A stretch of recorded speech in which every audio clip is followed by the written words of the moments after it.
In today's tutorial, I want to show us how to make this beautiful scaffinator as shown on the screen.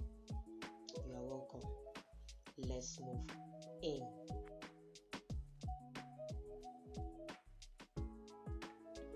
Okay, as you can see on the screen, on the table we have our material on fold, and it is on bias fold. You just fold it in a diagonal form, and you can see there are things you consider when you want to make a scaffinator. The handles are very important. That is where the circumference of the head lies. So you're going to take between 45 to 50 inches to enable you have a good tie behind. Alright, as we move on, you discover that wherever it's necessary, I'll come in and explain.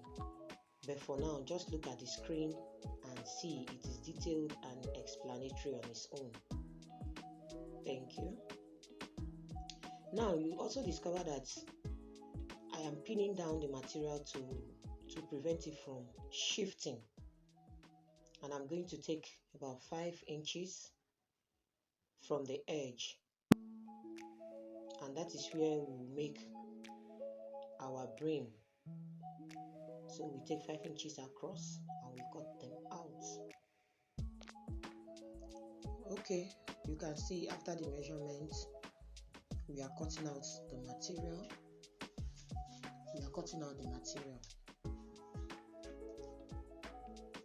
Then the next thing we'll do is to cut it into two, because that will form the V shape of this scaffinator.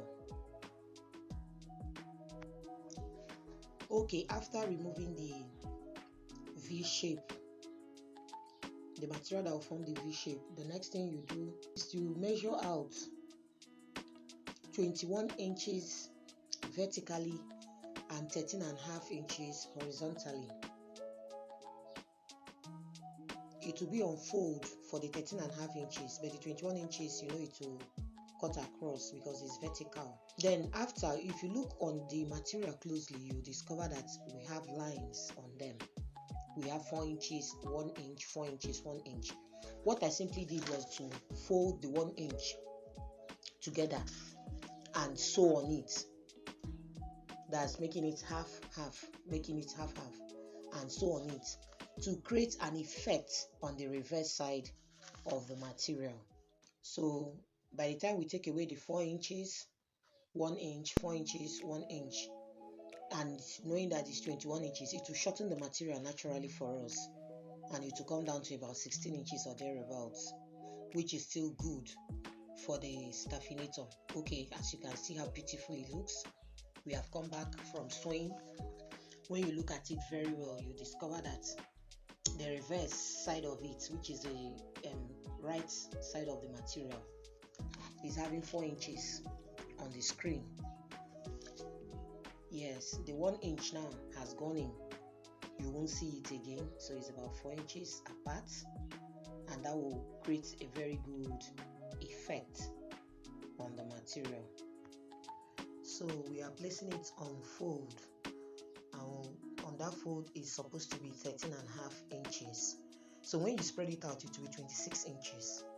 That will form the basis of the base for your head circumference to go in.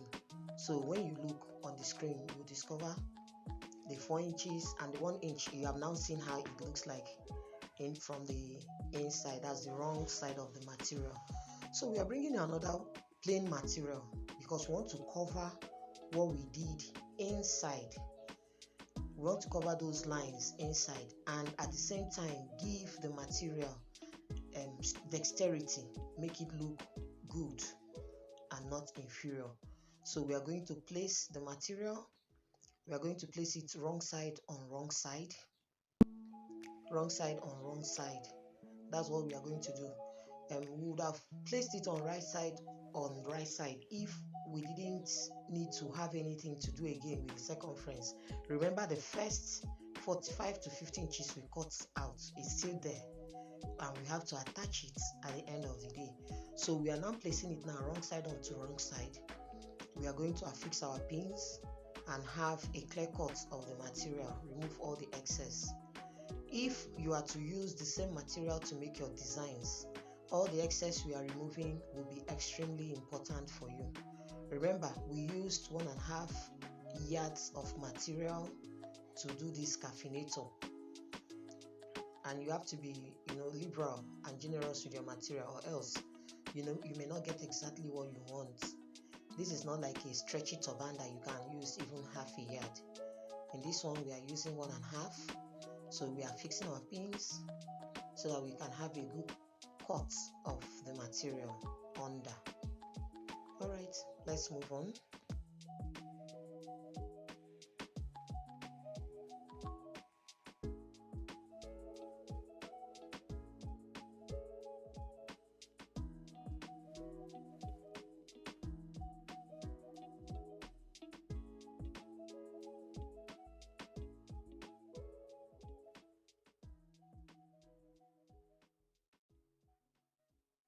Now we bring back our material that we cut.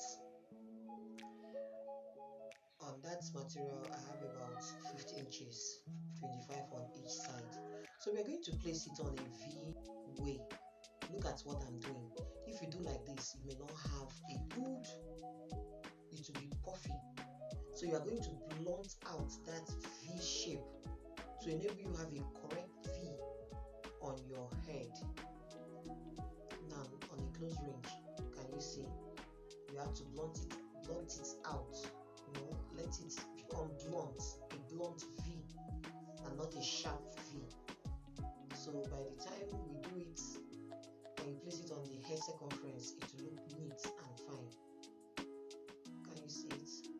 Alright, we are now holding it because we want to start attaching it to the base of the material. If it was a round, there wouldn't have been any need for this, but this is not a round edge. We are going to make a tutorial on how to make round edge.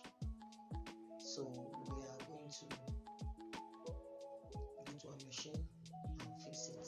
The side that has the lines, it will be inside because we have covered it. So the next thing we are doing, we bring out our material that has the V shape. Well, can you see? Very fine and beautiful. Wow. So the next thing I did was I measured that place. You are going to cut it off quite well. You don't need the excess. We cut it off. Good. Then we lay it back. We lay it back carefully. Then we take our measurement from the down part that we are going to attach to the main fabric. You take 10.5 inches. What did I say again? 10.5 inches. If you say 10.5 plus 10.5, that will give you how many inches? That's approximately 21 inches. This is what you need around your head for the rope to balance in at the back of your head. If you take more than that, it will not balance in. So be very careful when you are taking your own measurements. I'm taking where it will be attached. That is where you take your 10.5 inches. You take it both ways. You will mark the 10.5 from the middle, the midpoint, and also mark it on the other fabric where you are going to attach it. Yes, can you see? On that place, you also mark 10.5 on it. Then the next thing you do is to place it. Good. Place it face down. All the rough edges will be together while the smooth edges will be together. That's the next thing you do. Hold with your pins. You go to the machine and sew them together. We'll come back. Okay, welcome back. Can you see it? How we have sewn it?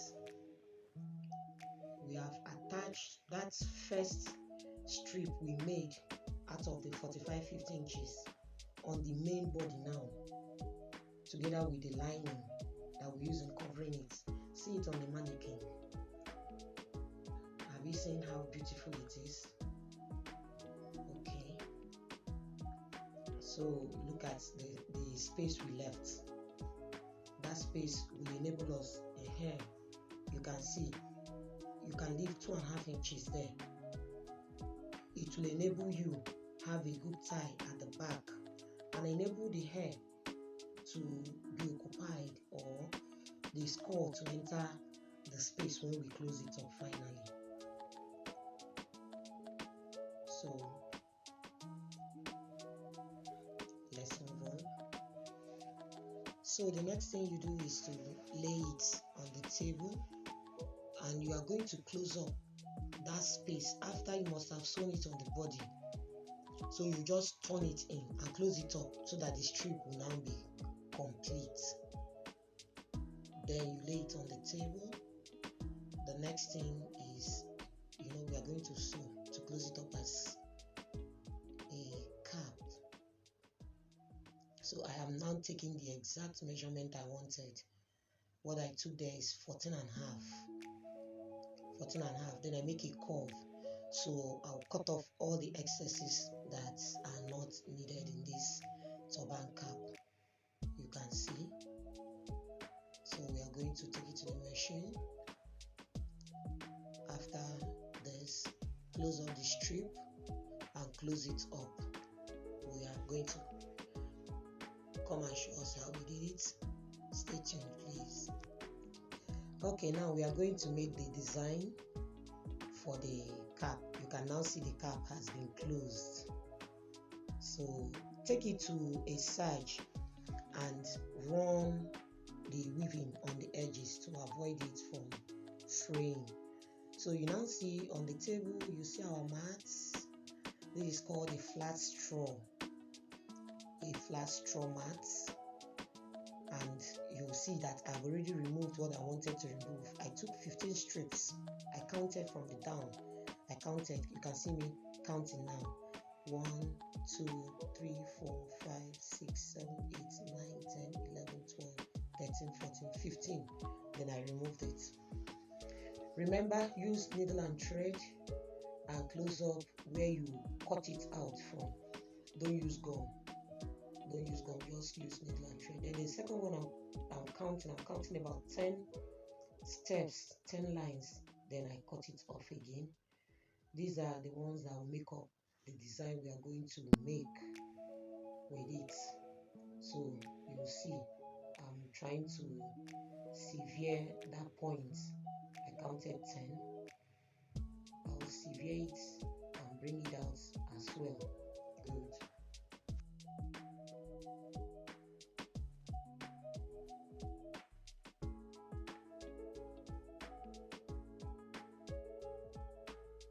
So the next thing I do, you can see I'm trying to ruffle it to see how it will look like. So you get your needle and thread and start making your waves.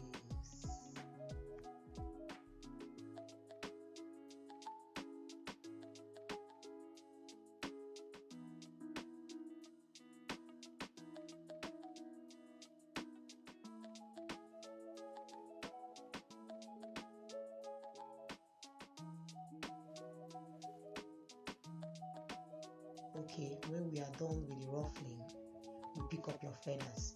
On the screen, you will see how the feathers look like a tree.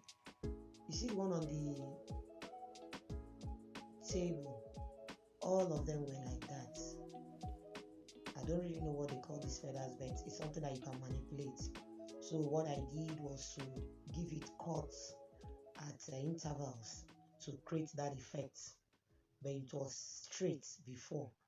So you can now see this was how it was before now, and I'm going to demonstrate on the screen for you to see.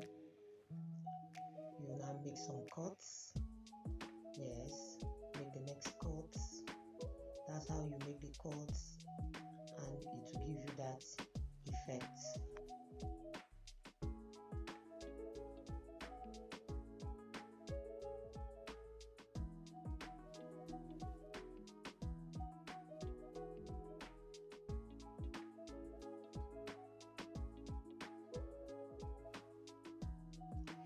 Alright, we are almost done.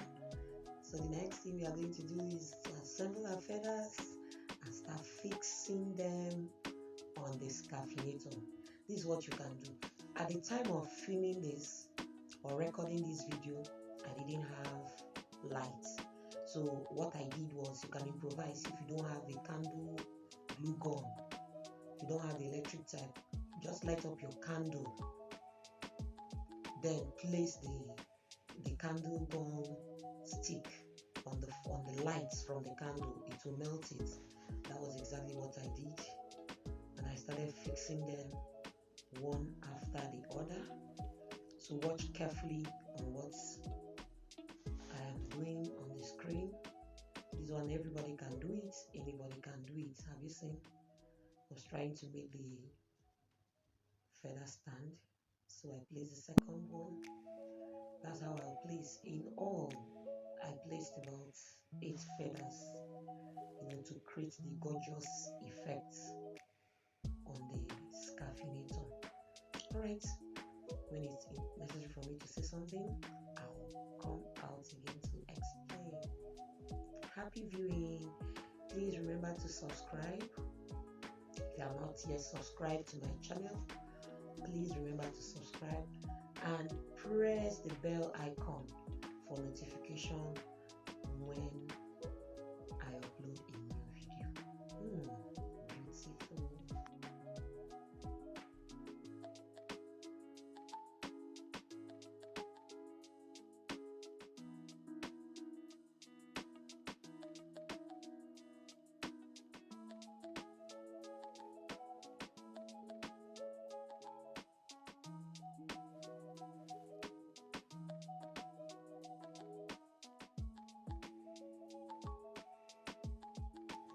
Alright, can you see? Wow, wow, wow, wow. That is gorgeousness simplified. Very beautiful. Now tell me, will you make this? Will you make it? Let me know in the comment section. Thank you, and do have fun while creating incredible things with your fingers. And if you got value with this tutorial, please kindly subscribe and let us know how we can be of great help to you in the future. From the Stables of Creative Sprinkles by Ben. Bye bye, and see you next time. Thank you.